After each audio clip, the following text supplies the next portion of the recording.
Bismillahirrahmanirrahim. Assalamualaikum warahmatullahi wabarakatuh. Selamat beraktivitas kepada para mahasiswa yang telah mengampu mata kuliah ini.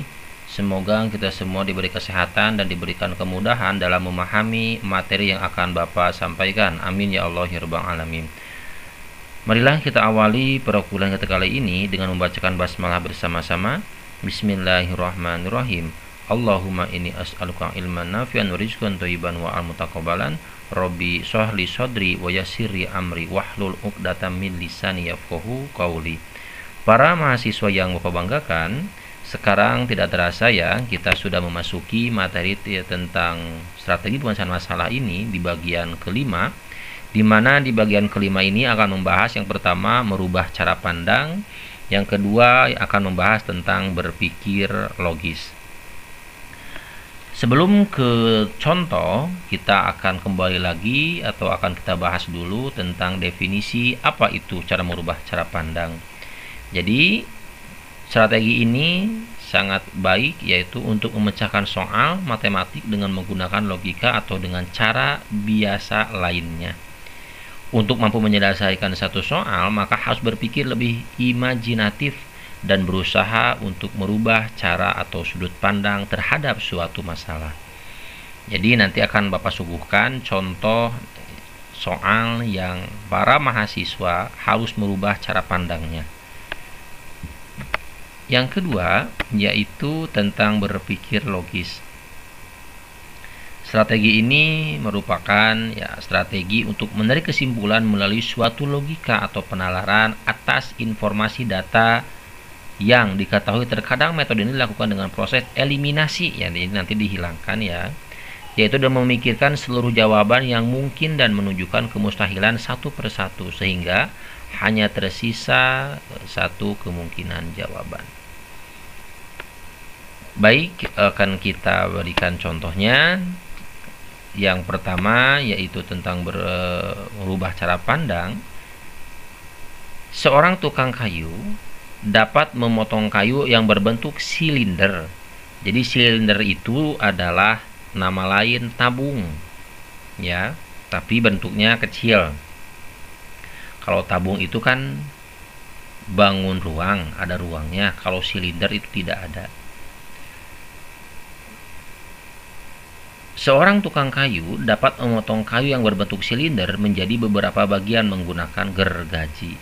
Bagaimana cara si tukang kayu memotong kayu tersebut menjadi 8 bagian yang sama hanya dengan 3 kali potong?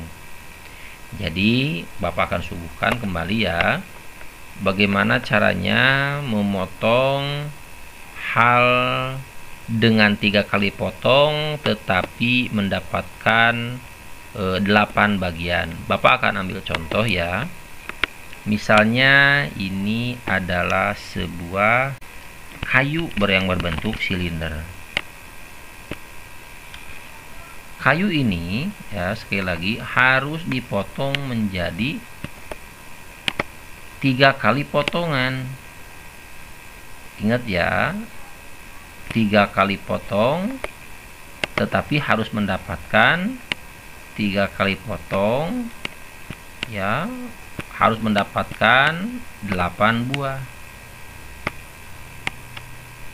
Oke.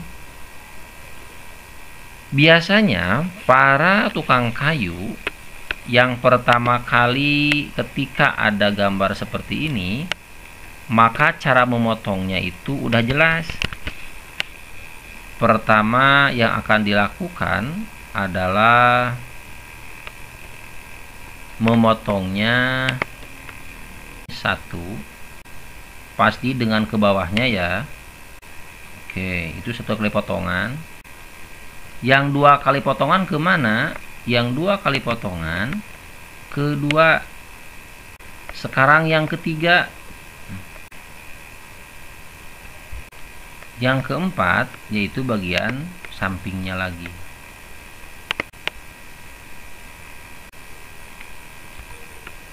Apabila kita perhatikan, maka gambar ini dengan 4 kali potongan 1, 2, 3, 4 memang menghasilkan 8 bagian tetapi 4 kali potongan. Jadi di sini 4 potongan ya menghasilkan 8 bagian. Ini mintanya sekali lagi 3 potongan 8 bagian. Ini bukan 3. Kita rubah kembali, seandainya kita 3 kali potongan ya. 1 seperti biasa, ini 1 ya. Oke, ini 1 kali potongan. Seandainya duanya itu sebelah sini 2. Terus yang ketiganya ya. Anggap ini ke sini ya. Berarti nanti potongannya dia memang benar 3 kali potongan.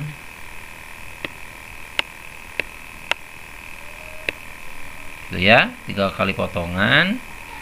Tapi mendapatkannya adalah 6 buah. Yang dibutuhkan sekali lagi dalam kesempatan kali ini adalah inginnya 3 kali potong tapi mendapatkan 8 bagian. Bagaimana caranya? Judulnya di sini adalah harus merubah cara pandang. Berarti harus bisa memecahkan persoalan matematik menggunakan logika atau dengan cara biasa lainnya. Atau dengan cara yang lain lah ya. Nah, Bapak akan kasih trik 3 kali potongan tapi mendapatkan 8 bagian. Bagaimana caranya? Caranya adalah, ingat ya, kita gambar lagi ini, silinder ini. Jadi si tukang kayu itu pertama-tama itu harus memotong 2 bagian terlebih dahulu. Itu dianggap 1 kali potongan ya. Yang mana yang keduanya? Yang keduanya adalah yang sebelah sini, depan misal. Kalau ini dipotong berarti kan sampai bawah. 1 kali potong ini otomatis akan membagi berapa bagian? 1, 2, 3, 4. Karena kayunya udah dipotong tengahnya. Jadi 1 kali potong ini udah ada 4 yang atas. Yang kedua yang sebelah sini, pinggirnya. Jadi ada 2 potong. Yang ketiga mana? Yang awal. Jadi yang awal ini bagi tengahnya dulu, baru yang tengah dan yang samping. Jadilah 3 kali potong mendapatkan 8 bagian. Yang mana sih bagiannya? Bagian atas depan, depan kiri, depan kanan, belakang kanan, dan belakang kiri. Ini juga sampai terpotong kan? Otomatis kalau atas terpotong, bawah pun ikut terpotong. Jadi ketemulah jawabannya. Jadi bagaimana caranya? Dipotong dulu tengahnya, baru biasa ini. Jadi atasnya cukup dipotong 2 kali dan akan menghasilkan 8 buah. Kenapa? Karena ininya udah dibagi menjadi 2. Itu cara menjawabnya. Sekarang tahapan yang selanjutnya yaitu mencari tentang berpikir logis ya. Berpikir logis di sini, misal di sini nih. Ada 4 ekor ayam, yang kedua ya, ada 4 ekor ayam menghasilkan 4 telur dalam waktu 3 hari. Oke, kita hapus dulu ya. Kalau mau di screenshot terserah.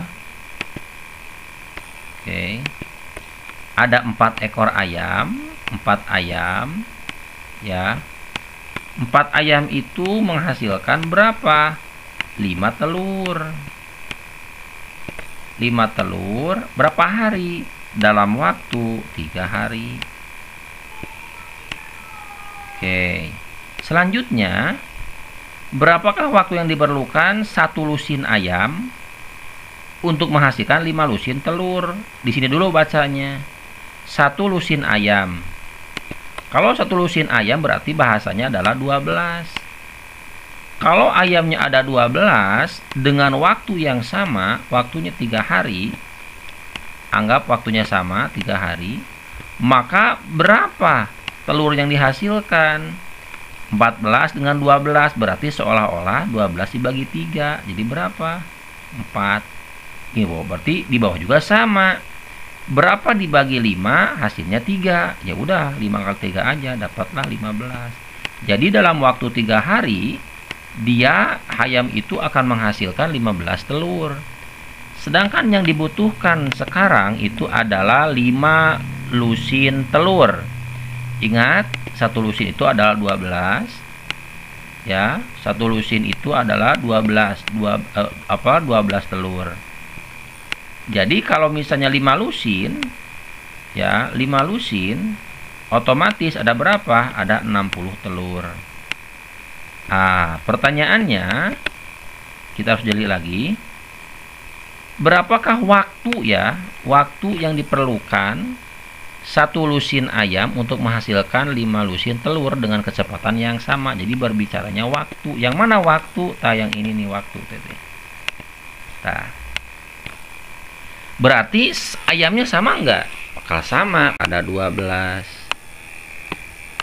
Terus yang telurnya ada berapa? Kan 60 telur. Terus di sini ada berapa hari? Ini yang ditanyakan. Bagaimana cara menjawabnya? Gampang. Perhatikan kembali. 12 dengan 12 nggak ada perubahan, jadi nggak usah dianggap. Seperti inilah. 3 dengan 3 nggak ada perubahan, nggak usah dianggap. Berarti fokus kemana? Yang berubah, yang berbeda. Yang mana yang berbeda itu? Kebetulan yang berbeda itu adalah yang ini. Ya, 15 dengan 60 dan dengan 3. Tamsilkan lah. Misal mahasiswa membeli satu buku, ya, satu buku mengeluarkan uang misalnya 2.000, ya. Jadi kalau misal membeli 5 buku berapa? Berarti logikanya bakal 2 kali lipat, berarti 10. 10 R ini dapatkan dari mana? 10.000 ini. Sebenarnya nih 10.000 seandainya kita nggak tahu nih deh. Gampang caranya. Gimana? 5 kali 2 dibagi 1. Pengen dapat 10 itu ya. Berarti ini juga sama. Ketika peluangnya seperti ini, gambarnya seperti ini, maka caranya gampang. Berapa waktu yang dibutuhkan? Waktu yang dibutuhkan adalah 60, ya, dikali 3 dibagi 15. 60 dibagi 15 berapa? 4. 15 dibagi 15 1. Sekarang udah ketahuan. 4 kali 3 12 dibagi 1. Hasilnya adalah 12 hari. Ya. Jadi apapun itu permasalahannya, kita kembalikan lagi ke persoalan. Di sini sudah ada latihan tentang kedua permasalahan tersebut. Mahasiswa bisa mencoba-coba mengerjakannya, siapa tahu mahasiswa bisa menyelesaikannya. Mungkin itu saja yang bisa Bapak sampaikan dalam pertemuan kita kali ini. Marilah kita tutup pertemuan ini dengan membacakan hamdalah bersama-sama. Alhamdulillahirabbil alamin. Akhirul kalam. Assalamualaikum warahmatullahi wabarakatuh.